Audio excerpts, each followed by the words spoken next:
Hey everybody, Josh here. We're back out again, and it feels so good. It feels so right. We're at Houston Cider Company, and we'll get more into that in a second. But this is where I beg you for money. No, I don't beg you. See, it's a steal of a deal. They're lighting it up right now. Only on InterBrews can you now support us for $1 an episode on Patreon. Just go to interbrews.com/Patreon or patreon.com/InterBrews. Our deals are going well. I wonder how long that siren's going to go. I don't know if I can keep that. Okay, fine. They're fading away. Anyway, we have a Patreon page. The link's below if you want to do that and help support craft podcast audio awesomeness in Houston and beyond. All right, let's just do a show. The following is a presentation of Stewed Productions. This is Justin. This is Olivia. And we're at Houston Cider Company with InterBrews. This is InterBrews. Yes. We're back. Beautiful. We're back. Olivia, welcome to the show. Thank you. For the first time. Yeah. Justin, welcome back. Thank you. It's good to have you back. It's good to be back. It's good to have you back at your own place. Yeah. We are sitting underneath the trees. It is, let me set the stage. It is 11 o'clock. It is shady, cool, low humidity in Houston. And the ciders Cracked. are open. And it's going to be awesome. Welcome, everybody, to the show. And we're going to be talking all things cider, all things Houston cider, all things Houston Cider Company. What do we got in front of us as we... It seems like a very appropriate 11 a.m. beverage. Yes. It kind of hit me, you know? It's like, this is going to be good. Yeah, this is going to be a good start to the day. So what we got is our Peaches Fight Back. Ooh. It is a peach cider with Norwegian Kavik yeast. Oh, Kavik. Kavik? Kavik. Quebec. Kavik. Yeah, Kavik. There we go. All right, so... It's questionable. So I hear that... Look at that. I love that. So I hear some of the brewers talk about this, right? They talk about the Kavik yeast. They can ferment at a higher temperature, all that good stuff. What's the approach with cider with the Kavik? Is it sweet? What is it? Swedish? It's the strain that we use is Norwegian, so very North Norwegian. It's all kind of the same. Yeah. I don't know. But yeah, this is a Voss Kavik yeast. Okay. There's this meme. I saw this meme. It's the friends. Joey's in there, and I can't think of who the lady is, but they're going through and trying to pronounce this yeast, and Joey ends up saying it the wrong way at the end. Yeah. But it's Kavik. Kavik. That's the episode with Phoebe's trying to teach him French. Yes. Yeah. I believe, and he can't do it. Yeah. French is a hard one, and so is this yeast to pronounce, but not to drink. It makes it makes a delicious cider. So, what do we need to know about the yeast inside this delicious beverage? Yeah. So, this cider has we use really Fredericksburg peaches in it from Vogel Orchards. Okay. It's approximately like 40 pounds of peaches per barrel. Yeah. But the reason why we use the Kavik yeast, this is going to bug me now, is that we wanted a yeast that would help promote the glucosicides in the cider. So basically, something that brewers have to use heat for. We in the cider world, we get to not use heat most often, so like we're always fermenting 60 degrees or colder, but this is I think we were fermenting like 85-90 degrees. Okay. Just ambient temperatures in our warehouse, and we were just looking for the promotion of the natural peach flavor, as well as just getting some like background tropical fruits from the Voss yeast. Yeah, no, that's really pleasant. You get kind of the that peach is like a soft flavor, right? And you kind of get that on the... It's like the duvet of fruits. Right.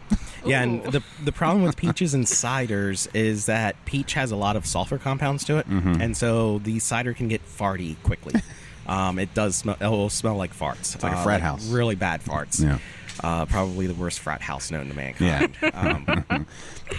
But yeah, this yeast was able to eat right there. The cool thing with this yeast is that it left the fibrous skeletal structure of the yeast of the peaches behind and ate through the meat. Like, it was just the fibrous network that was left behind. Everything else was completely consumed. So just you open the barrel and there's just peach skeletons. Yep. Pretty much. Yeah. That's cool. Seems appropriate for right about now. Spooky season. Yeah, we are in spooky season. You should see my front yard. Or you shouldn't. You may be scared. Anyway. But yeah, we planned to come out with this for a while. And the Sunday before we were going to release it, we were watching Field of Dreams with Rosie O'Connor and Madonna and League of Their Own. League of Their Own. There we go. I was going to say, if you build it, they will go to a different movie because Yeah. they're all baseball. It's close enough. Yeah, it's a baseball movie. I was drunk during the time. That's fine. But we were watching the movie, really enjoying it, and we saw the news headline like, "Oh, Peaches Fight Back," the series like 2-1 or something like that. But at the same time, we were getting notifications on our phone about like stuff that was going on with the election and how I think at the time Abbott was, or straight ticket voting or something was going. I don't know. It was a couple weeks ago. It seems like it was forever. Right. But what we decided to do, because we were just going to call it like Farmhouse Peach Cider or something, and it's like, oh, let's do Peaches Fight Back, and let's actually do a donation. So for each can sold, proceeds are going to the League of Women Voters here in Houston. Okay. Really cool, nonpartisan voting rights group. Are they playing baseball at all? Or is it... No, they're Oh. well, they're playing baseball now. I think I think they're suing Governor Abbott over the lack of drop-off ballot boxes now. Okay. But we were just thinking like, hey, this is actually like a really good cause. I use their website quite a bit to kind of help with candidate pickings and stuff, and I was just like, yeah, let's do this. And the first weekend we ran through about 95% of the cider. Okay. Oh yeah. Well, yeah. It's like ciders have an unfair advantage when it comes to like brunch and things like that. They're just automatically like they just go with brunch time and brunch meal and all these types of things. But this is like anything with peaches really kind of makes me think of back home Arkansas on the porch kind of stuff. You know, country living. And this isn't overtly like, hey y'all in a cup, because that's always very sweet, sweet tea, all that. But this is really nice. This is. I mean, I could just sit here and be quiet and let y'all talk for a while. I just sip on this and see what y'all say. Honestly, to me, it tastes like I'm biting into a peach. It was, when I tried it for the first time, it was amazing because I didn't expect that. Most peach flavored drinks that I've had are kind of syrupy or they taste just not quite right. This tastes like a peach. Yeah, it's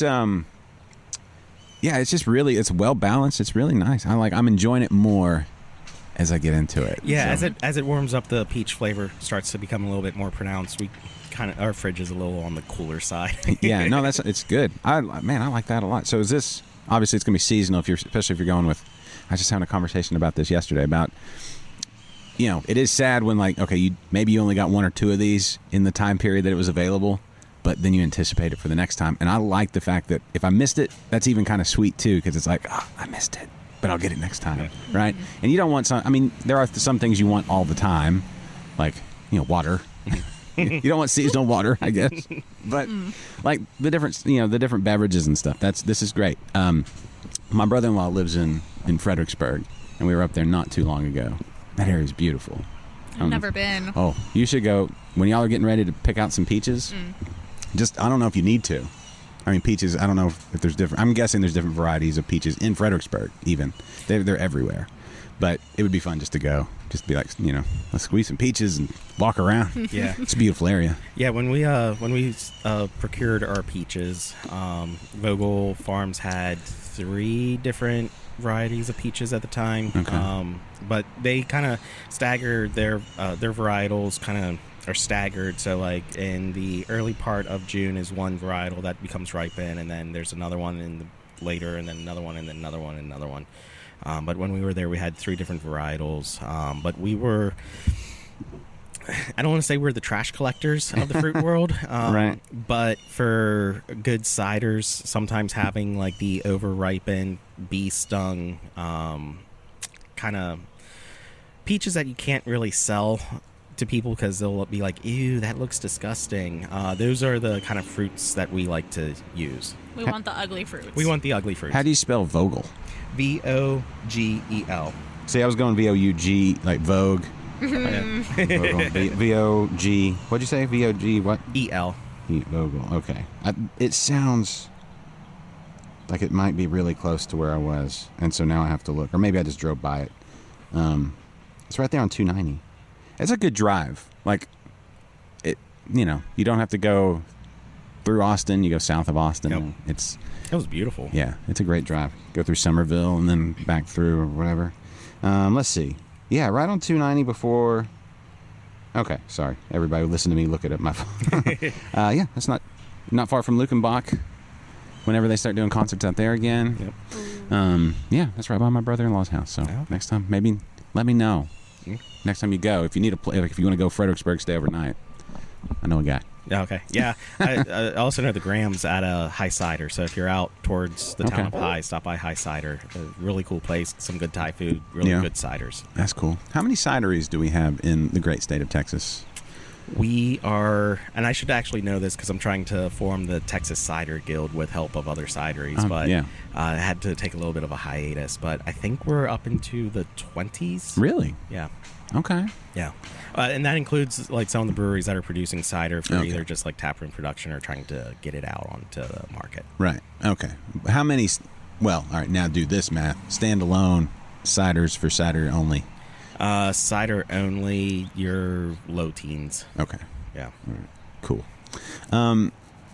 You were Houston's first production cider. Yes.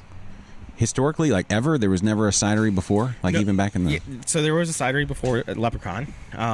They paved the way for ciders in Houston, but their ciders were produced under contract Somewhere up north, right? Yep. So originally in Oregon, and then I think it got switched to Vermont, New Hampshire. Okay. I remember that. Yeah, I know the names of the producers, but I'm keeping them quiet. Yeah.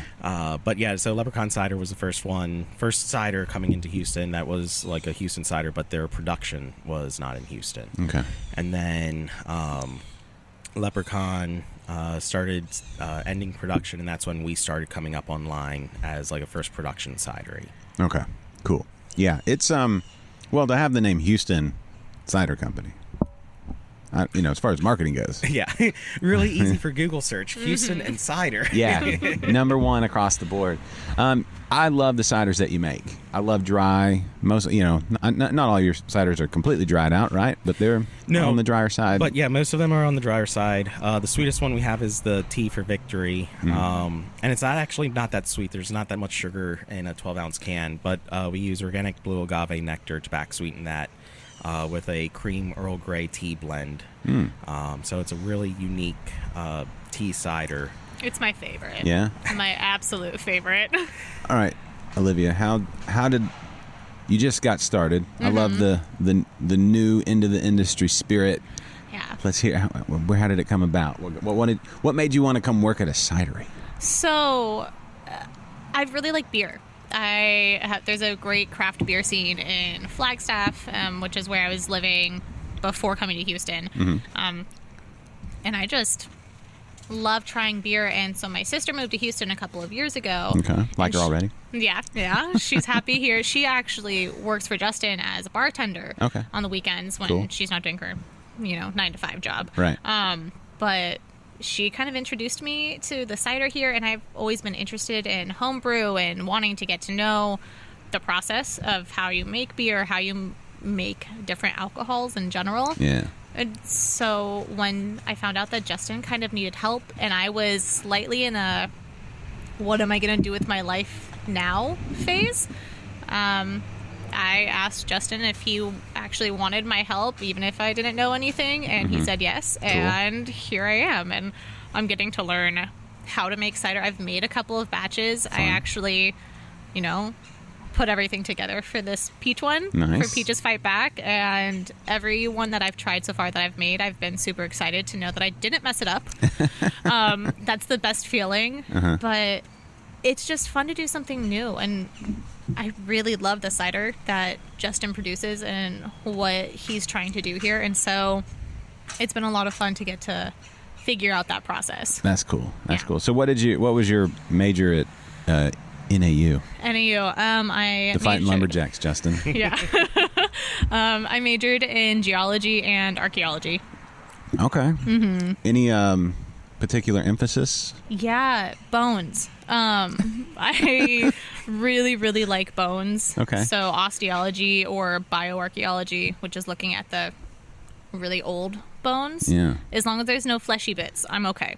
So, okay, how tired are you of the Randy Travis song "Digging Up Bones," or do you sing it every day? Do you know the song? I don't think I know the song. We're about to rock your world. It's about to be petrified. We're about to petrify bone your world. That doesn't sound right. I tried to make that like that sounded horrible. Actually, never mind. Justin, get me out of this. All right, so old bones. Mm-hmm. It's fascinating. Yeah.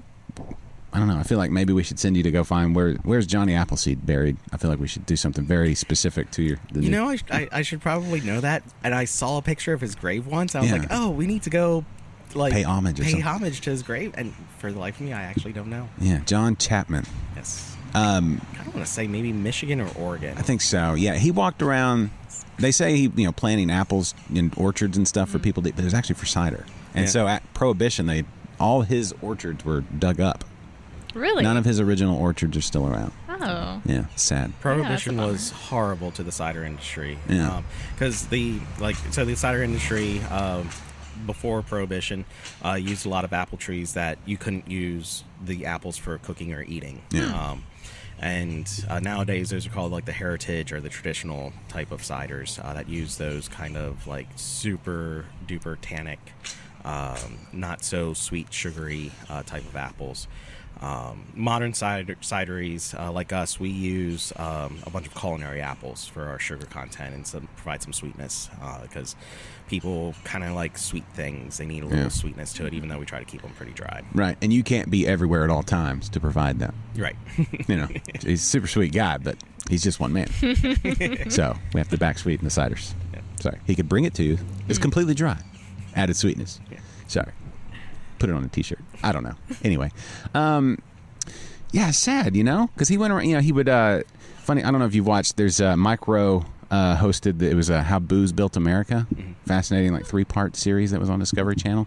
But one of the episodes is, John Chapman, Johnny Appleseed, and he would just wear layers of clothes. Like he didn't want to, carry a satchel just with his I almost said pumpkin, his apple seeds. And that's the only thing in his satchel. And then he'd carry a Bible and hand out pages of his Bible. But that might have been a cover. Because allegedly, we don't know for sure, he has a lot of kids out there. So when he was going out around the countryside, Appleseed's not the only spreading. But we don't, it's all hearsay, Yeah. What we do know is apples and then the spread. pot on his head. And he talked to animals like in the Disney cartoon. Yeah. He was the first Disney princess. Yeah, I think so. I guess He would be a Disney prince, I guess. A prince, prince but don't do. Yeah, they don't really. Okay, so he'd be the Disney male version of the princess that I would actually be into. Yeah. Yeah. Yeah. There you go. So there you go. I don't know. Take that for. We'll cut that part out and we'll send it off to Disney and see if they're like, I think that sounds right. I don't know what y'all just said, but it sounds right. Sure. But so that's sad. A little piece of American history. Like he's one of those tall tales, right? And so you think apples, Johnny Appleseed. I don't know when his birthday is, but I feel like we should have like a cider party. It was just recently. Johnny Appleseed Day was 2 Saturdays ago. So Was it really? Yes. I do that all the time. It's like, man, this would be fun to do a thing. And then I look and it's like, oh, it's 2 weeks ago. Yeah. I never hit it like, oh, it's coming up in 2 weeks. At least I never think about it. Yeah, because we were going to celebrate it, but then that was also the weekend of the Peaches Fight Back release. And so we're just like, well, yeah, we really like Johnny Appleseed, but we'd rather try to get support for the League of Women Voters. Okay. Can we mark on the calendar to do a Johnny Appleseed event? Yeah. It's September 26th. Oh, that's just right after my birthday. That's myself and Johnny Appleseed, kindred spirits there. There you go. Mine's the 18th, so 8 days. A little over a week. All right. So there. All right, I'll remember that now, maybe. Maybe. Maybe. So yeah, now, Johnny, what would a Johnny Appleseed event be? I mean, I think ciders, obviously. Usually, so like up in Michigan and the Pacific Northwest, it's usually around harvest time, and New England too. But around harvest time, people just throw people used to throw festivals like cider fest and stuff, but COVID. Yeah, COVID sucks. Maybe next year. Yeah. Maybe next year. Or in 2 years. Or maybe in 5 years. Who knows how it's going to play Just out. imagine the parties in 2+ years. Right. You know what? They're going to be quick because people are going to go and I don't. Either their livers are going to be rock solid and ready to go because we've been sitting inside drinking all the time, or everybody's going to be, out of practice of partying, and so 10 minutes in, everybody's like, "Oh, I think I need to sit down." Yeah, no, a Johnny Appleseed event. We need to do something. I feel like, we'll put pots on our heads or something and layer up. And it's too hot to layer up here. Yeah, it is. Where do the best, Michigan? Michigan. So the best apples are really from like Oregon, Washington, and New England. Okay. Michigan has a really good apple program. So does Wisconsin, Minnesota. They need cold weather. Okay. They need the cold weather to snap the sap in the trees. Colorado, Western Slope has some really good apples. Who is it? I know there's a variety out of Arkansas. Yep. Arkansas Black. Yep, and Argus Cidery does a lot with Arkansas apples. Okay. Have you? I'm from Arkansas, so automatically, and they're probably the closest, I guess. Yeah, apple. They're the closest apple producers, but most of them are already kind of contracted out. Yeah. All right. Okay. I don't know. There's I just from Arkansas, so I automatically, and it has the name like Houston. Hey, there's a cidery in Houston Cider Company. It's called the Arkansas Black Apple, and so it's like, oh, that's from where I'm from. Anyway, It's something special. yeah, it's all connected to me. I'm super egotistical. Apparently, Johnny Appleseed, his birthday's near mine. Oh, that cider's near me.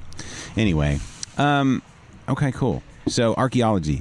We'll swing back to that. Wow. Did you go on any actual digs? Yeah, I did a field school down in Belize. Yeah, and I was doing some excavations at Maya Ruins. It was the site's called Shenantinich. Okay. So I spent a month there in the summer, and it was pretty similar to Houston weather. Very hot, Yeah. very humid, and did a bunch of digging. Didn't find any bones. The month before I went, they found skeletons. They found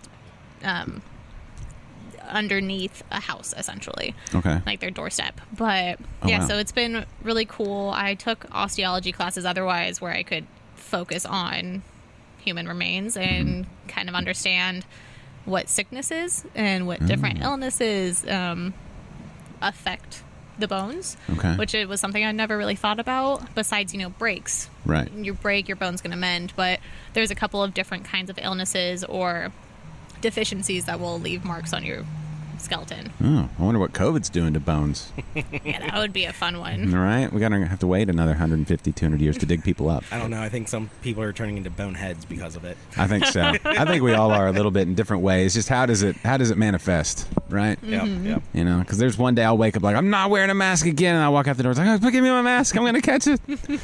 I'm bold for about 30 seconds, and I'm like, oh, I'll give it back. And then you see all the people on the street, and you're like, Yeah. never mind. Yeah. This now gives me an excuse to walk across the street to the other block, so I don't have to walk past someone with my dogs. Because before it's just like, oh, okay, we're going to try and walk in the grass or just walk on the street. Nope, I just go across the street now, walk on the other side of the block. I don't want to see anyone. Yeah. Yeah. I wonder what this is doing to us. People are going to need places like this to reacclimate to being around people. Yeah. I don't know if y'all know how big of a role y'all are going to play on the back end of this. It's big, though. Be prepared. Yeah. You're going to have a lot of dysfunction. People are going to get all weird. You just got to hug them up when we can hug again. Yeah. And hug them with a cider. Take this. Virtual hug. Yeah, everybody, we're mixing up tables. People need to get to know other people. We need it to happen. And places like this, neighborhood spots like this, are going to play a big role. It's going to your therapists as well. That's as why you talk to a bartender. Yes. You tip your bartender well. right. And outside, like a day like today. Oh my, yeah. Yeah. Can you imagine how? It's finally Houston good summer. I know, for the next 3 days or however until it. When's the hurricane coming? Yeah. Do we have another one coming? Delta. Delta's supposed to. Maybe. Maybe. I'm thinking Delta Burke now. Southern lady gonna Yeah. hit Louisiana. One of those super sassy hurricanes. Don't hey y'all or whatever. All right, we should move on to the next cider because Yes. that one's all gone. That one's really good though. I like that a lot. When y'all go get some peaches, let me know. Okay. I may tag along. Yeah. Even if you want me to or not, I may just be like, Yeah, no, You're like, it's, I'm coming anyways. yeah, it'll be in June, so hopefully this next time might try and make it like a good weekend trip. Yeah. Go out to High Cider, maybe camp with them, Cool. hang out with them, and then go to Vogel, help them with their processing and stuff, and then bring it all back to Houston. right? Because Maybe. Fredericksburg's got some cool places to go see. I mean, one, just walking the town is cool, but then you've got all the wineries. Mm-hmm. There's what is it? Is it Dumbass Winery? That has the #1 peach wine for whoever What? judges peach wines. Oh, Yeah. Anyway, I think it's Dumas. maybe they have they have a big donkey on there, so I think they're in on the joke. Yeah, maybe it is Dumas then. Yeah, so I don't know, but anyway, it's a all stop brewery there. That's a great place to go Yep. see. I don't know if you've been there yet, but anyway, enough about them. Let's talk about let's have a paradigm shift real quick Yeah. to this whole conversation. Yeah, so you have the very last can. Well, I don't want to just No, you gotta have it. okay. It's- You Can gotta I have share it? Do I have to drink the whole thing? Just if you want to share it, no, you I want to can. share it. I Okay. feel like this is one of those things where You can also just drink the whole thing. You're gonna want to drink the whole thing. I know Yeah. that, but before I take a sip, I'm gonna let you guys pour some. I don't want to. I don't want to be that guy. Here. All right. Ooh. Oh. So this is part of our South Coast Hop series. Okay. It's smells like great. It's the cider version of a New England IPA. Oh. That was a pretty good third of a pour there. We all did. Right there. See? We got- Beautiful. Yeah. Thank you. Way to go, us. Cheers. Cheers. Cheers. All right. That smells amazing. I almost don't want to. But yeah, so it's called Paradigm Shift for a couple of reasons. The hops that are used in it is 100% Paradigm hops from the Great Lakes Hop Alliance. I think it's our hop group, but it's the Great Lakes hops. They were grown in Michigan Okay. and very tropical, fruity, Yeah. really intense, good like fruit flavors. That's really good. Brewer's notes were all over the place with what they were getting flavor and aroma wise. I mean, there was cheap bubble gum and cattiness, They're dank, herbal, but then Chamomile. like chamomile. Yeah, That was the chamomile. weird one. But when we use hops and ciders, we don't have any heat Right. with the hops, so we really kind of do some special things with it, and we're able to extract. Extract's a bad word because it sounds like we're doing things chemically and mechanically, and we're not. We're letting the yeast go in there and just have a field day with all the hop oils. Interesting. But yeah, so it's we're able to kind of get more focus on like the fruitiness and the floral notes instead of Interesting. more of the like kind of dark, dank, kind of bad qualities of hops. Right? Yeah, because, with a brewer, you're boiling the wort and adding the hops to, is it isomerize? Isomerize. And you don't do any of that. No. So do you have to, I guess hops have their own preservative quality anyway, so you don't have to do anything, you just chunk them in there. Yep. So it's a 5-day process. Once when we pitch the yeast, every 5 days we go through, add more hops, make sure that the yeast are handling the hops well, and keep going from there, and then cold crash and just add a little bit of apple juice behind it. Just for a little bit of... Just to help with the mouthfeel. Otherwise, it's too light on the mouth, Yeah. and so it's just kind of like drinking water, but kind of acidic water. So just adding that little bit of apple juice to it just helps give it a little bit of better mouthfeel. Is it just a single apple blend, or is it multiple? It's multiple apples. So we work with several orchards through a broker to Okay. provide juice for us. Okay. Because we can't press juice here in Houston. No, you just can't.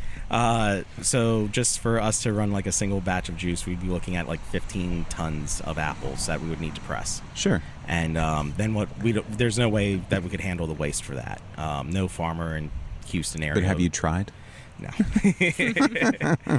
I don't know what you would do with 15 tons of pressed apples. What can you do with pressed apples? Applesauce, apple products, apple flavorings, some apple pies, apple things. Apples go to hogs. I mean, Oregon and Washington has a really good, I don't want to call it a waste program, but essentially a waste program that they can take the apple byproducts and get them so that there's actually no apples going to landfills or composting. Cool. Yep. Yeah. That's really good. Like, really good. It's nice. Yeah. It's a good one for the people who can't have or who are gluten intolerant. Like my sister used to be a huge beer drinker. She can't do it anymore. She got celiacs, and so she loves all of the hopped ciders. And so something like this, it's just great because it's essentially like drinking a beer. Like you're not getting the heaviness that some beers give you, but you're getting all of the flavor. Yeah. It's like they try to make gluten-free beers. I mean, I applaud your effort, whoever, if you're out there listening and you're a gluten-free beer maker, but when somebody says, have you ever heard of a good gluten-free beer? I'm like, yeah, cider. I mean, try them out. There's so much variety, and this would really be right in that wheelhouse for somebody who was a beer lover. But yeah, one thing I want to mention is like any homebrewers out there, like, I mean, honestly, try other hops outside of like Amarillo, Citra, like all the big popular ones. Like Michigan is having some really good hops that are coming out. I mean, the Paradigm hops that we got from them are wonderful. I'd like to see what a local beer can do. I know Bell's Brewery did their fall seasonal with the Paradigm hops. Okay.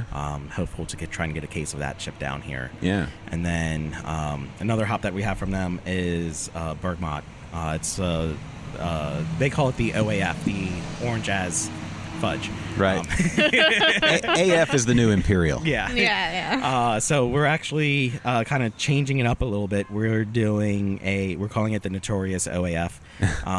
But we have a cider that we were fermenting Mediterranean oranges and then we are dry hopping with the Bergamot hop. Okay. And then we're in the process of, we're probably going to taste it today to see how it goes, but we might add a little bit more. We might actually add some orange juice to it, or just finish it off with a little bit of apple. But yeah, cool. It's gonna be OAF. So has Michigan historically been a hop producer? Is this a newer venture, or in pre-prohibition we probably grew a bunch of hops, but yeah, most of the northern states are starting to do new hop programs, just mainly for the craft brewers, just to try and get something out there, try and help their agricultural community, because hops have a bigger dollar per acre value than some of the other crops that they can grow up there. That makes sense. And that back in the day, like I know New York, like upstate New York, right? They've got some hop growth up there, and I don't know if it's as prevalent as it used to be.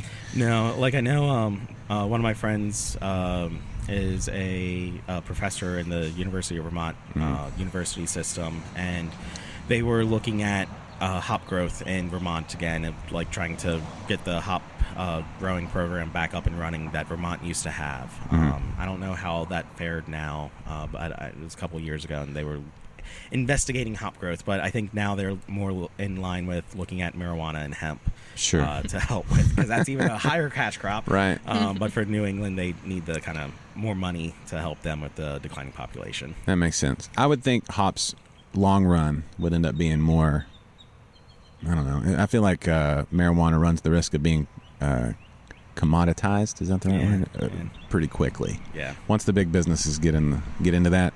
I mean, there's some big hop businesses, but what you're producing with a hop versus what you're producing with marijuana, I don't know. It seems like it.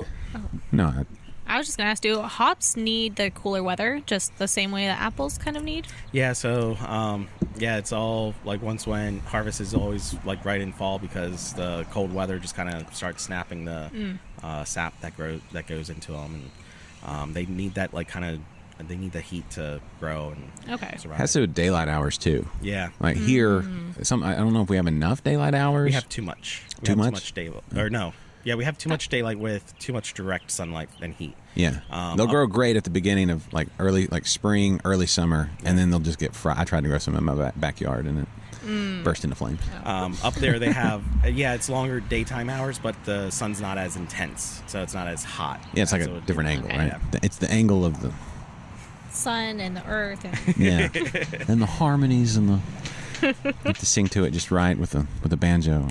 I don't know. Yeah, no, I was just watching. Was it Yakima Chief Hops doing they did a whole lot of streaming of their hop harvest. It was pretty fascinating. I like watching people do all that hard work. Yeah, and I feel bad for them too with all the forest fires that have been going out there. And then I know for them particularly, harvest was difficult trying to find laborers. There we go.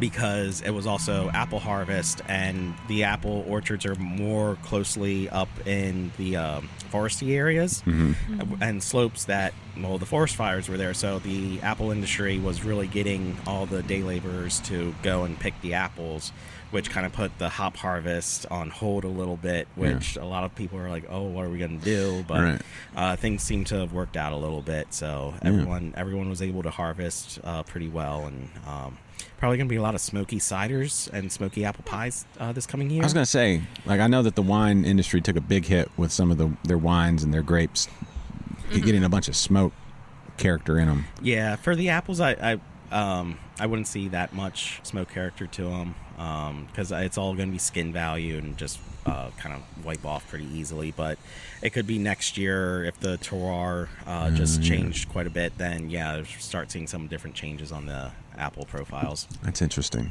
That's not necessarily a bad thing. Not necessarily a bad thing, but also not a good thing either. Right.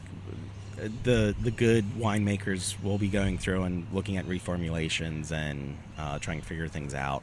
Might have to do some blending and not in-state blending anymore, but having to go outside of different states to look for different either grapes or apples. Or I was thinking like a smoky, like there's smoked beers where they smoke the malt. A little bit of smoke.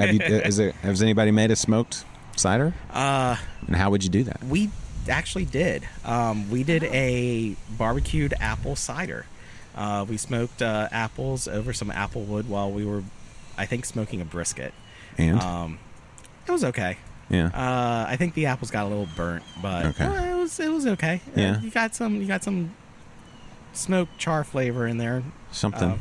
It was something. There's probably a way. Yeah, I'd do it again. This was just like a once and done, and because I don't smoke brisket a lot, but I'm like, oh yeah, let's throw some apples in there. Well, yeah, applewood is great to smoke with. Yeah. Right. Especially like pork, right? Apples and pork. You'd think the pigs eat a lot of, like, so like pork chops and applesauce. Yeah. Yeah. Exactly. So it's one of those flavors like God ordained, like boom. It's just this is gonna be great. Wait till you try this. There you go. And it's like, you're right. But I don't know.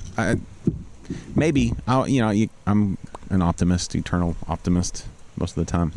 But you kind of think maybe it'll be something that somebody will pick up on and be like, oh yeah, we got to try and make this happen again in a more controlled way or something like that. So, but the thought of like smoked apple with a little hint or something, right? Yeah. Yeah. I think it'll be really interesting to try, with all of the wildfires on the West Coast, just to see how different wine and, ciders from all the apples will taste, though, in the next year or two or so. I'm just kind of curious to see what that flavor profile is going to be like. Yeah, it's curious because it's like what all was getting, like when you're smoking a brisket or a pork butt or whatever, you decide which wood you're going to use, and it's very controlled. How much smoke versus whatever. You can't really control what's being burnt in a forest fire. Yeah, it kind of tastes like mushrooms. In Northern California, probably tastes like marijuana. Yeah. Come on, Humboldt County, if that thing goes ablaze, you'd have Snoop Dogg there in a second. Turns out everybody, like all the people who are up in arms about all the politics and everything, everybody got real mellowed out real quick. It's interesting. I don't understand. Everybody just kind of chilled. Everybody just kind of started playing acoustic guitar and singing. It was awesome. Yeah, it's fine. Turns out it all worked out in the end. We just needed one big fire, strategically placed, and everything just chilled out. And we were like, whatever happens, happens. That's the approach from now on. But anyway, cherry. Cherry. I love the color of this. Yeah, so this is actually a big deal cider for us. And we took home the 2019 Double Gold in Stone Fruit for this cider. Congratulations. Yeah, thank you. It was Cidercraft Magazine, the big industry magazine for the cider world. we won the double gold for this cherry cider. And when I found out about it, I was just like, that moment of euphoria was just like, oh, this is excellent. And then I was just like, oh crap. We can only get so many cherries for this. And, we're going to have to produce more of this. Wait a second. So lots of questions. First, cherries used. Montmorency cherries from Michigan. Okay. Are those really red? They're kind of like they're a red cherry, also very tart. Okay. Because it tastes like what you want a cherry to taste like. Yeah, so like our tagline is like no BS. We don't use any BS ingredients in our cider, so no adjunct sugars for fermentation, which is fine. Some people have to do it because apple sugars for their area might be a little low, and for the alcohol they need, have to boost it up. But for back sweetening, it's specific to fruit. And so we also use honey, but we have specific honey ciders for that. But for the cherry cider, it is literally just apples and cherries. Yeah. And it took us, I think we went through 12 different orchards to find these cherries. Okay. And unfortunately, the Montmorency cherry season in Michigan came to a very bitter end this year. The season just didn't do well for the cherries, and harvest was very poor. I think they only had maybe about 20% of their estimated cherries. Wow. So we're kind of... Cherry cider, I know a lot of people enjoy it, but probably come January, February, you might not be able to find any more until about June of next year. Okay. Well, treasure it while you have it. Yes. And know that's coming. Yes. It'll make each one of them, like, that's hey, I got one of the last ones, and it'll make it that much better.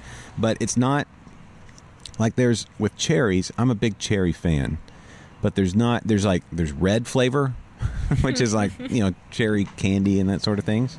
And then there's like cherry pie, which has a little bit of the cherry flavor, but it's mostly just sweet.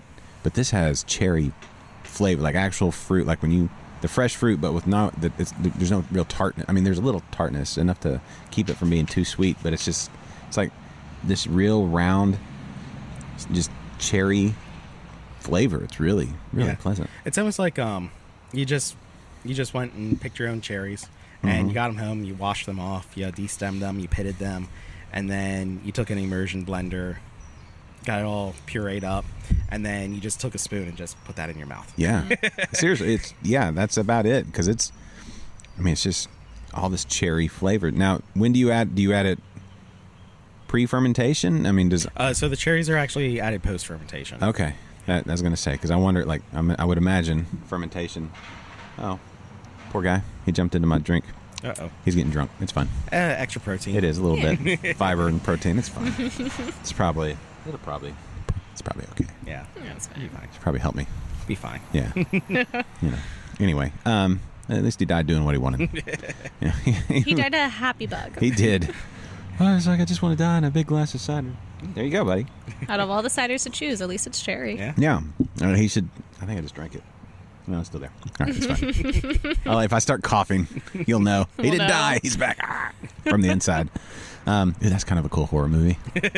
Like the bug, he starts off small, and somebody drinks him, and he takes over the body of whoever. It's kind of like the fly, but not just spliced. But it's a way, you can. You drink him, but he doesn't. It was actually an alien. No, I don't know. It takes some work. It'd be my second horror movie to come up with on this show. I have another one I'll tell you about later. People are tired of hearing about it. It's called The Head Brewer. Has to do with putting heads in beer. But it's totally kind of... that would be one way to get rid of bodies. You could boil them off, but then you have the bones, and you just put the bone... You find a bone expert. Yeah, but do you put the bones in, the spent grain and stuff, and just, pass them off to the farmers, and just hope that the cows, stomp on the bones to get them into the... Grind them up? Yeah. I don't know. Yeah. What would it take to grind up bones? A lot of heat. Okay. And Make them brittle. And a lot of strength. Like a stone meal, like one of the... Yeah. What if you could put them in the grain mill? Yeah. And the grist mill, just grind up the bones that way. That might work. And then just put it into the spent malt, and then that way it gets spread out onto the farmers' fields. Cows eat it, or the pigs. Yeah. And then call back to Fight Club when he talks about hence the term Grady is a pig. Oh, but then the people that got killed could like once when they're consumed inside the animal, they could actually maybe like control the animal or something, and then try to avenge their death. Revenge of the pigs. There's so many directions to go. I love it. So you could make this whole universe with what happens. Like it just keeps perpetuating. Yeah. Because then somebody eats the pig that was actually a person.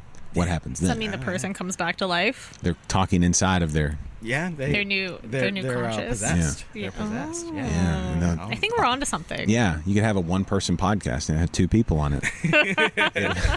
And that's how it all comes full circle. Yes. No, this is... But back to the cider. Cider, yeah.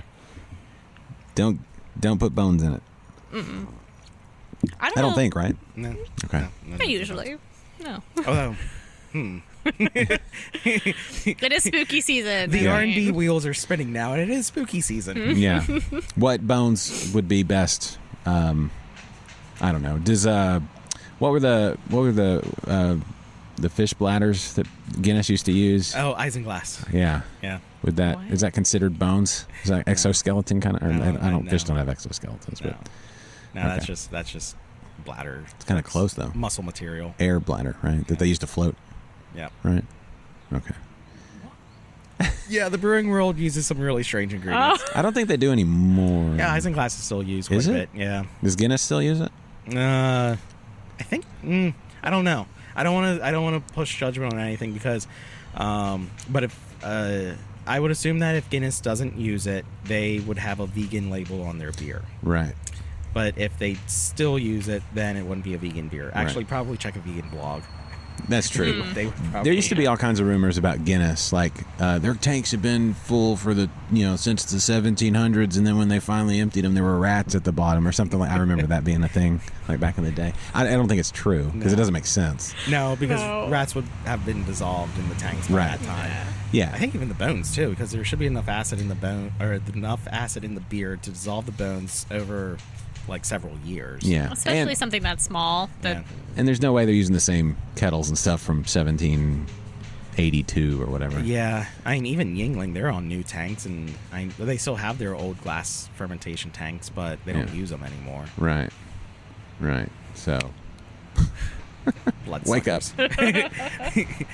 Yeah, no, it's I don't know all those rumors that all those that used to go around, but that was one something about Guinness because Guinness has been around forever. But anyway, speaking of something like Guinness, like a stout, could you do what would be the stout version of a cider? So we were R&D'ing some coffee and cocoa nibs and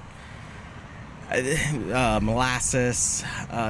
Weird textures were coming out of it, but I know Trinity Cider up in Deep Ellum area, Dallas, Fort Worth. They did a Black is Beautiful cider, and they did it as a stout cider. I wish I lived closer to Dallas because I really want to try it. Yeah. But unfortunately, I don't, and I don't like driving to Dallas because it's so long. It's the worst drive. Just 45. It's boring. Yeah, I'm really waiting for that bullet train to come by because, I can get an airplane ticket, maybe round trip for like $200 on Southwest, go up to Dallas, but I'd rather just have the bullet train and be able to come back in like $100. Yeah. That it's supposed to run. I'm up 290, like up that way, allegedly. I don't know if they're actually when they're gonna build it. Yeah, they started working on the Northwest Mall here at 610 and already 290. Yeah, because that's going to be the terminal. Okay.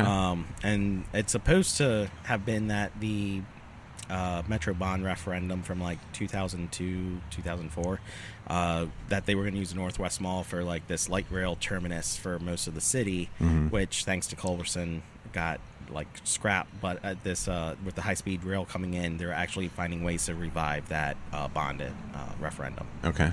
So, yeah, 290 and 610 is going to be like a big train hub, and it's got me excited because, like, when I lived abroad, I lived in Melbourne, Australia, and, man, the train system was awesome. You could get anywhere super fast, super easy, super cheap. Didn't need a car in a big city. And I just really wish that Houston would have that same thing. Houston's so spread out. I know. And hot. It's like, you only need to walk 4 blocks that way. You're going to die. Yeah. It's August 3rd. It's 102 degrees and 900% humidity. Good luck. For me, I'm an inner looper. Like a lot of times, I don't see a need to leave 610 other than Spring Branch.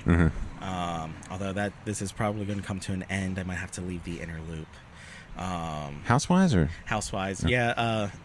In-laws are getting a little bit older. Okay. We're looking at buying a house so that they can move in with us, so that way you can help them take care of them. That makes sense. So, Yeah. And with that, we need like first floor, main bedrooms, and bigger kitchen, bigger living room, bigger outside. all the Space. all the Lots of life. space. Yeah, instead of our like little 2-1 bungalow here in the Heights, I was built in the 1920s that have survived like 75 hurricanes. Right. Yeah. I think that's this area. It just has that character. It's Yeah. seen things, Yeah. and so I think that's why people like the Heights. Yeah. So much. Like even people that don't live in the Heights are like, oh yeah, go check out the Heights. It's just cool. Yeah. So Guy died in my house. Ooh, Did he really? spooky season. Yeah. Spooky. He was the original homeowner, and he was it passed. COVID? No, he passed away in his sleep. Like 2000. When did we buy the house? 2009, like 2008 or something like Probably that. still COVID. Everything's COVID. Retro. We're going back. It's COVID. We know it. Look at him. He's not breathing, is he? See, COVID. Oh, okay.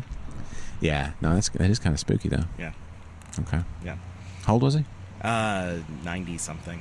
See, my wife's getting her real estate license. All that, like if somebody dies in the house, I think natural causes they don't have to disclose. Natural causes don't have to be disclosed. Murders, suicides, Witchcraft. yeah. Yeah.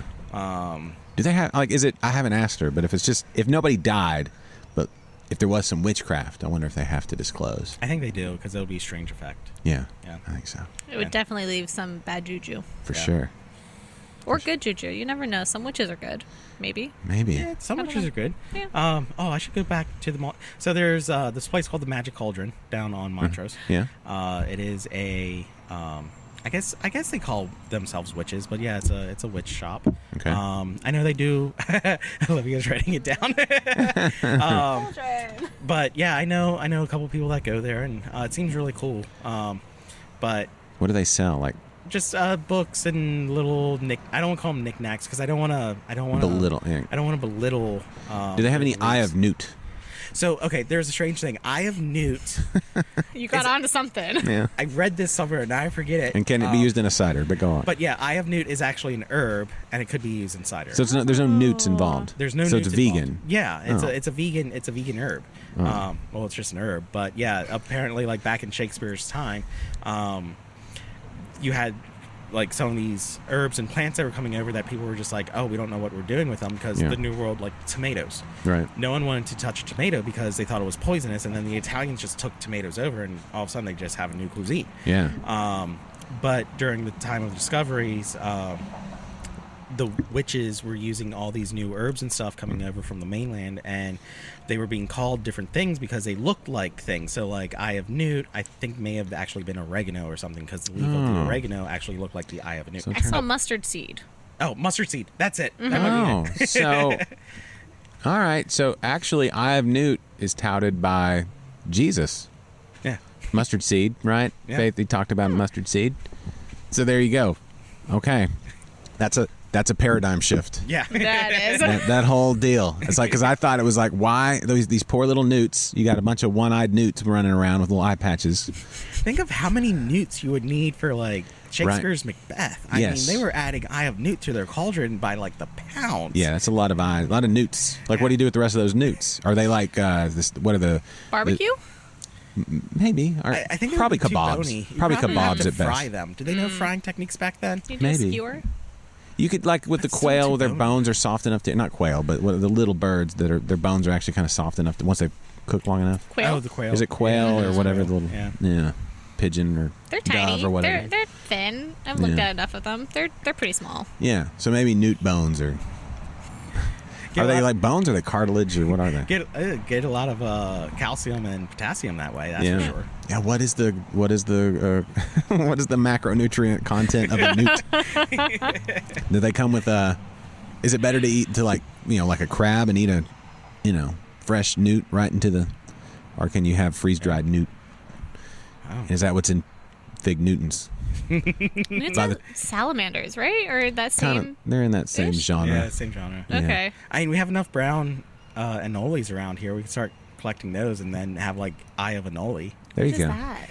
The little brown lizards that like Yeah. Are those the ones you grab the Oh. tail and the tail comes off? Yeah. That's disturbing. I Yeah. thought a lot of lizards' tails come off. Is that not as easy as these guys. Yeah. Oh. Some of you grab them. It's like, oh, I just took his ass immediate. right off. This is. I'm so sorry. I am so sorry. My dogs have been eating a lot of them in the past couple days because Yeah. it's nice weather. I've been like, I get home, I go outside, crack open a cider. On a Sunday, it's a beer. Sundays, I have beer. And then dogs just go outside to frolic. I mean, I have the range of dogs. I have a almost 16-year-old down to a 2-year-old, 3 dogs, and they just go hunting for these brown anoles. And I wonder what they taste like. Do dogs have taste buds? I would assume like chicken. Yeah. Everything tastes like I chicken. was gonna say everything tastes Like like dark meat. chicken. I'm gonna think dark meat chicken. Yeah. Like thighs. Yeah, everything tastes like chicken except for like beef, pork, And some chicken. and some chicken. The black chicken. Oh, the black chicken from Indonesia do not taste like chickens. No? What? Yeah, there's this black chicken. It's weird. It's Okay. black meat. Huh. Like black purple That's- meat. It is oh. weird. What does it taste like? Is it texture different? Yeah, texture is a bit different. Kind of tastes like I wonder what makes it black. it just has this like, it was bred for this pigment, and it just Yeah. like all the organs are black, like everything is black. Weird. It's like this black purple chicken. It kind of tastes like a shark, which kind of tastes like a little bit of a chicken pork mix. Yeah. Yeah, Okay. weird.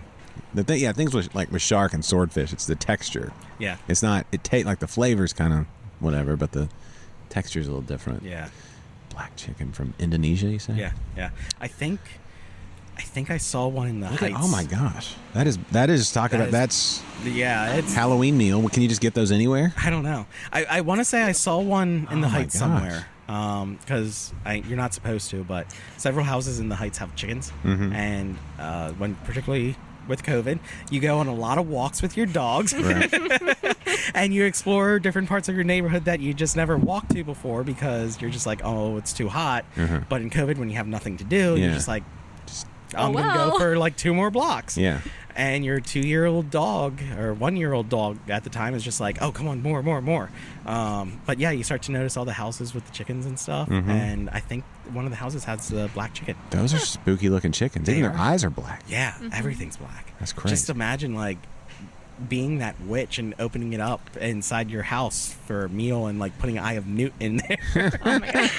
And technically, what you're making is Italian crusted black chicken, Yeah. blackened chicken. Could you do blackened black chicken, like Cajun style blackened black chicken? And how That would you be- know? Yeah. That would be weird. How do you know when it's done? I You'd have to use a thermometer. Yeah, for gotta sure. probe that. Yeah, you can't just go by color. Maybe texture. If you're Gordon Ramsay or somebody, he's always Yeah, like, check the fleshy part. It should feel like that. It's like, I don't think my hand feels like your hand because my chicken's not done. Anyway, we've been never watching. done. It's We've never been done. watching a lot of cooking shows. There's one. Gordon Ramsay has these like their classes on Amazon Prime. Oh. If you're looking just to learn how to do some meals and don't Really? mind watching Gordon Ramsay. I like Gordon Ramsay. But I love him. Does he get angry in these ones? No, this is Okay. very straightforward, but you can see it's under the surface. Like, if you asked him a question, he'd probably backhand you and then just be like, keep watching. Just hit rewind. Hit rewind. Anyway, he's probably nice. Yeah, I don't know. This whole quarantine thing, like, it's been nice because it's been, for us, we've been every month focusing on a cuisine. So we just finished Thai. Okay. We bought a couple Thai books and just been reading how to like make Thai food, and it's come out really good. I had gotten some Thai from different restaurants to compare, and I think mine is better, but you know, everyone. Ooh. Yeah, no, it's I know. It's one of those things like being the home chef. You have a lot more pride and stuff in Yeah. your food. Found some really good cider combinations with it and got some really good flavor ideas for new ciders from it. But this next month we're going into Turkish cuisine, and we're doing from like Ottoman Empire to current. So that's it's gonna cool. it's Ooh. gonna be interesting. But lots of lamb, lots of eggplant. Eggplant just creeps me out. I have a texture issue with it, but There's a difference between the big fat ones and the skinny ones. Yes. So maybe skinny. I think the skinnier ones have a better texture. They're easier. You don't have to salt them or prepare them, really. You can just go ahead and cook them versus Yeah. the fat ones. Generally, you need to salt them and pull out the moisture. Yeah. But then they still have like a fibrous Yes. texture to Yeah. them. So I'm glad we can all agree. yeah. But the one thing that's Team Skinny Eggplant. But the one thing that's really good about this is that, okay, so cooking these different meals, seeing like the different flavor combinations, it's what we do in ciders too. It's just we deal with a lot of agricultural products, but not necessarily like, yeah, we can have all fruited ciders, but we also have a lot of herbal ciders too. And so it's just like, oh, well, I never thought about using this herb with this pepper, or like this type of flavor combination, like the sour with like the heat, or the sour with the sweet. And so just coming out with all these different like crazy ideas that are going to go into our R&D is just going to be like, oh, everyone's going to be in for a trip soon. When you get done with the Turkish geographical region of cuisine, are you going to move into Transylvania? And if so, as a last day of your... We just watched the Dracula. What is it? The new one with the unhinged, uncut, something, Unleashed. It was supposed to be part of the monster universe. They were supposed to do a whole big monster universe with all the I think the Mummy, the one that Tom Cruise did, is part of that. I think they're still going forward with it. Kind of, everybody's like looks at Marvel and they're like, oh, we could do a universe of movies too, and they were going to do monster universe, which to me sounds awesome. I'm into that. Yeah. So they started with Dracula Unleashed, which has what's the actor's name? He was the bowman from The Hobbit. What was his name? Martin. Oh wait, the bowman. Yeah, the ones that shoot Smaug. What's his name? I can't think of his name. Is it Dracula Untold? Untold. That's it, not Unleashed. I mean, he's Unleashed as well. But Do you want to keep guessing who it is? I don't know his name. I know what he looks like. He has the mustache and dreamy eyes. Luke Evans? Maybe. That's him. Yeah. Yeah. Yeah. Yeah. That's not a... He plays the Beast in Beauty and the Beast. Yes. The that's live action Yes, one. and he can... Okay. No, wait. Is he... He plays Gaston. Gaston. He's Gaston. He does a lot of other stuff that I don't think I've seen him a lot. I think he's kind of the poor man's Hugh Jackman. I can see that. Yeah. He doesn't sing as well as Hugh Jackman. Doesn't have the muscles of Hugh Jackman. Yeah. I mean, he's got some, but Hugh Jackman... Yeah. It's Hugh Jackman. It's Yeah. the studio. Do we pay like... I don't know. Hugh probably gets like $20 million a movie, Yeah. or do we pay $2 million a movie? Like, Yeah. let's take a zero out. Right. Exactly. Like you go with the poor man's whatever, right? And so, anyway. So they're doing a monster movie series. Yeah. Maybe? Yes, I think they're still doing it. It's think that's Universal, and so the Mummy with I Do haven't. you mean Brendan Fraser? No, that's the old school one. They did a new one with Tom Cruise. Oh, I had no idea. Yeah. See, that's the problem. Is Yeah. nobody Tom saw Cruise. Tom Cruise. The problem with Tom Cruise is that Tom Cruise doesn't play characters anymore. It's just Tom Cruise being whatever. He's too big. Like he's too big of a character in and of himself. So it's just like Tom Cruise in a movie being this thing. But that's just Tom Cruise. I can't. When I watch a movie with Tom Cruise now, I feel like all he can do is the same action, spy, or just yeah, fighter kind of style. Yes. I don't think I've seen him as any other kind of character besides some sort of action what was the one? fighter dude. What was the one he did with? With Nicole Kidman. He did like 7 movies with Nicole Kidman. But Eyes Wide Shut. no, before that, the one where they were Irish. The first one they did together. The one where they started, I guess, dating or I don't know. arranging their whatever. Family, marriage. Yeah, their public relations gimmick, whatever they did, whatever that was. I forget what it was, but they both had blonde. He they bleached his hair blonde. Ooh. It was around Far and Away? Far and Away. That's it. That was a long time ago, like late 92. 90s. Yeah. Yeah. Wow. Okay. I don't think I've ever seen anything besides Mission Impossible from Tom Cruise, to You be should go totally watch honest. Days of Thunder this afternoon. yeah. And- Days of Thunder? Oh yeah. Okay. Top Gun. Yeah, I have seen Top Gun. I was gonna Sorry, say. that one's a lie. If you haven't seen Top Gun, let's see, what are the things you the Mission Impossible 2? Mm-hmm. It's also there's Tom Cruise and Tom Cruise's hair, which is its own character, which it's fantastic. Let's be honest. And then what else is Tom Cruise in that he's really? I mean, there's Interview with the Vampire. Tropic Thunder. Tropic is he in? Oh yeah. He plays the he's really movie good. producer. Yeah, it's like for a second there you're like, that's Tom Cruise. Like it takes you a second to figure it out. That one's fun. We watched that a couple weeks ago. We were looking for all the stupid, like, fun comedy movies, and we watched that one, and It's so bad, but it's so good. Yeah, they can't make it now. No, it did not stand the test of time. No, in a way it does, because you're like, yeah, that was before people, well, you know. Yeah. You can't even, like, words can't be spoken. No. Can I ask a favor? Do y'all have anything y'all need to go do? Are y'all pressed for time? No, we're not pressed for time. Pressing apples, anything like that? Nope. Can we do some exclusive conversation just for our Patreon subscribers? Oh, yeah, sure thing. Okay, well, we'll pause it because I got some questions about herbs and some other things. Okay. And I think for this, we need to crack open a specialty cider. Okay, there you go. All right, so y'all have heard it there. This is going to be the end of this episode of InterBrews, episode 246. Yay. But if you want to hear the exclusive talk about something super special here at Houston Cider Company, you're going to have to go become a Patreon subscriber. And so that's only $1 an episode. So that's where I say enticement. Ooh. Yeah, I'm trying to lure you in. But anyway, any little bit will help. And, there's a bunch of exclusive. I think we have like 20-something exclusive episodes so far. And they're all evergreen, as they say. They're not dated at all. Except for some of them. But that's fine. You'll have to listen to all of them to figure out which ones are. But anyway, we'll wrap here. And this has been a fun episode so far, and the party will continue on the other side of this hitting the buttons. So if y'all are ready, I'm going to do that. So for Olivia, great job on is this your first ever podcast to do? Yes. Yes. You're a the natural. First time ever. Y'all Thank should you. consider doing a cider cast or something. I don't know. Justin, great as always. Yes, always. I enjoy this. We need to do it more than once a year. This has been really fun. Listen, if I can get enough Patreon subscribers where I can quit my job and come do it full time, I'll do it between this and Liquid Lunch. I'd do it for sure in a heartbeat. That's actually... Oh, I always forget about Liquid Lunch. I always see Liquid Lunch like right when you guys are ending because I'm an early eater, and then I'm just like fiddling around on Facebook, and I'm like, It pops up. oh, I'm late. Yeah. We'll talk about that in the exclusive stuff. So everybody, thanks for listening to this episode, and don't forget that exclusive stuff only for our super special people that we love. Let that sink in. Your money buys my love. All right. So bye, everybody. Thanks for listening. This is InterBrews. This is InterBrews. The preceding has been a presentation of Stewed Productions.